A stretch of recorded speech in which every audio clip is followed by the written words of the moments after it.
ನಡಿ, ಈಗ ಶುರು ಮಾಡೋಣ.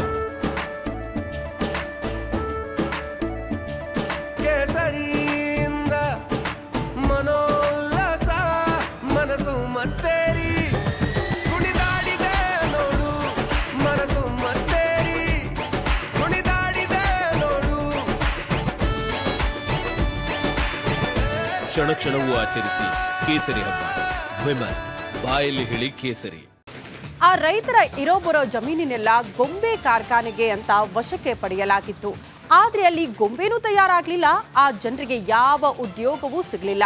ಮತ್ತೆ ಇದೀಗ ಉಳಿದ ಅಲ್ಪ ಭೂಮಿಯ ಮೇಲೂ ಕೂಡ ಕಣ್ಣು ಹಾಕಿದ್ದು ರೈತರನ್ನ ಕಂಗಾಲಾಗಿಸಿದೆ. ಈ ಕುರಿತ ಒಂದು ವರದಿ ಇದೆ, ಬನ್ನಿ ನೋಡ್ಕೊಂಡು ಬರೋಣ.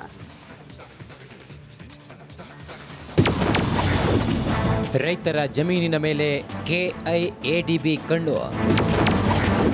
ಭೂಮಿ ಕೊಡಲ್ಲ ಎಂದು ರೈತರು ಆಕ್ರೋಶ.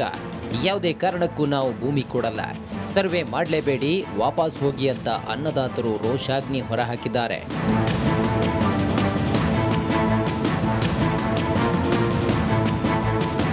ಕೊಪ್ಪಳ ಜಿಲ್ಲೆಯ ಕುಕನೂರು ತಾಲೂಕಿನ ಬಾಣಾಪುರ, ವೀರಾಪುರ, ತಳಬಾಳು ಸೇರಿದಂತೆ ಸುತ್ತಲಿನ ಗ್ರಾಮದ ರೈತರು ಕೆಐಎಡಿಬಿ ವಿರುದ್ಧ ಕಿಡಿಕಾರಿದ್ದಾರೆ. ಭೂಮಿ ಸರ್ವೆ ಮಾಡಲು ಬಂದ ಸಿಬ್ಬಂದಿಯನ್ನ ವಾಪಸ್ ಕಳಿಸಿದ್ದಾರೆ.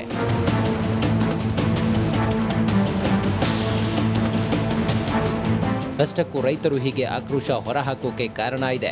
5 ವರ್ಷಗಳ ಹಿಂದೆ ಈ ಜನರಿಗೆ ಗೊಂಬೆ ಕಾರ್ಖಾನೆ ಹಾಕೋದಾಗಿ 400 ಎಕರೆ ಭೂಮಿ ಖರೀದಿ ಮಾಡಿದ್ರು. ಆದರೆ ಇಲ್ಲಿವರೆಗೂ ಯಾವುದೇ ಕಾರ್ಖಾನೆಯೂ ಬಂದಿಲ್ಲ, ಉದ್ಯೋಗವೂ ಸಿಕ್ಕಿಲ್ಲ. ಇದೀಗ ಮತ್ತೆ ಈಗ ಇರೋ ಅಲ್ಪ ಭೂಮಿಯನ್ನ ವಶಕ್ಕೆ ಪಡೆಯಲು ಕೆಐಎಡಿಬಿ ಮುಂದಾಗಿದ್ದಕ್ಕೆ ರೈತರು ಸಿಡಿದಿದ್ದಾರೆ. ಗೊಂಬೆ ಫ್ಯಾಕ್ಟರಿ ಅವ್ರಿಗೆ ಸ್ವಾಧೀನಪಡಿಸ್ಕೊಂತ ಹೇಳ್ಯಾರಂತ್ರಿ, ಭೂ ಸ್ವಾಧೀನ ಇಲಾಖೆಗೆ. ಅವರು ನಮ್ಗೆ ನೋಟಿಸ್ ಕಳ್ಸ್ಯಾರ್ರಿ. ನಮ್ಗೆ ಸುತ್ತಾರ ಕೊಡೋಕೆ ಒಪ್ಪಿಗಿಲ್ಲ. ಯಾವ ಕಾರಣ ಅಂದ್ರೆ ದ್ವಿದಳ ಧಾನ್ಯ ಬೆಳಿತೀವಿ, ಆಹಾರ ಕೊರತೆ ಆಗುತ್ತೆ ರೀ. ನಮ್ಗೆ ಕೊಟ್ರೆ ನಮಗೆ ಇರೋದು 4 ಎಕರೆ 5 ಎಕರೆ ಜಮೀನು ಭಾಳ ಇಲ್ರಿ ನಮ್ಮ. ಆಮೇಲೆ ಇಲ್ಲಿ ಆ ಕಡೆ ಎಲ್ಲ ಭೂಮಿನ ನಮ್ಮ ಸೋಲಾರ್ ಗಿಲಾರ್ಗೆಲ್ಲ ತೊಗೊಳಕ್ಕೆ ಕುಂತಾರೆ ರೀ. ಈ ಎಲ್ಲ ಕಡೆನೂ ಕೊಟ್ಟರೆ ಕಮರ್ಷಿಯಲ್ ಆಗುತ್ತೆ. ಈಗ ಮತ್ತು ಆಹಾರದ ಕೊರತೆ ಇಳಿಮುಖವಾಗಿ ನಾವು ತಿನ್ನೋದು ಏನು ತಿನ್ನೋಣ. ಕೆಐಎಡಿಬಿ ಅಧಿಕಾರಿಗಳು ಭೂಮಿ ವಶಪಡಿಸಿಕೊಳ್ಳುವ ಬಗ್ಗೆ ರೈತರ ಜೊತೆ ಚರ್ಚಿಸಿರುವಂತೆ ಏಕಾಏಕಿ 17 ನೋಟಿಸ್ ನೀಡಿ ಭೂಮಿ ವಶಕ್ಕೆ ಮುಂದಾಗಿದ್ದಾರೆಂದು ರೈತರು ಆರೋಪಿಸಿದ್ದಾರೆ. ನಮಗೆ ಗೊಂಬೆ ಫ್ಯಾಕ್ಟ್ರಿಗೆ ಅಂತ ಹೇಳಿದ್ದಾರೆ, ಇವತ್ತಿಗೂ ಅದಕ್ಕೊಂದು ಬೋರ್ಡ್ ಇಲ್ಲ. ಇವರು ಏನು ಮಾಡ್ತಾ ಇದ್ದಾರೆ, ಏನು ಉತ್ಪಾದನೆ ಮಾಡ್ತಾರೆ ಅನ್ನೋದ್ರ ಬಗ್ಗೆ ಯಾವುದೇ ಮಾಹಿತಿ ಕೂಡ ಇಲ್ಲ, ಉದ್ಯೋಗ ಇಲ್ಲ. ನೀಡಿರುವ ಭೂಮಿಗೆ ರೈತರಿಗೆ ಒಂದು ಪ್ರಮಾಣ ಪತ್ರ ಕೂಡ ಇಲ್ಲ. ಇವತ್ತು ನಮ್ಮ ಭೂಮಿಗೂ ಕೈ ಹಾಕಿದ್ದಾರೆ. ಇದು ಸರಿಯಲ್ಲ. ಇದು ಕೆಐಡಿಬಿ ಈ ಗೊಂಬೆ ಫ್ಯಾಕ್ಟರಿಯ ಕೈಗೊಂಬೆ ಆಗಿ ಕೆಲಸ ಮಾಡ್ತಾ ಇದೆ ಅನ್ನೋದನ್ನು ನಾನು ಸ್ಪಷ್ಟವಾಗಿ ಹೇಳಬಲ್ಲೆ.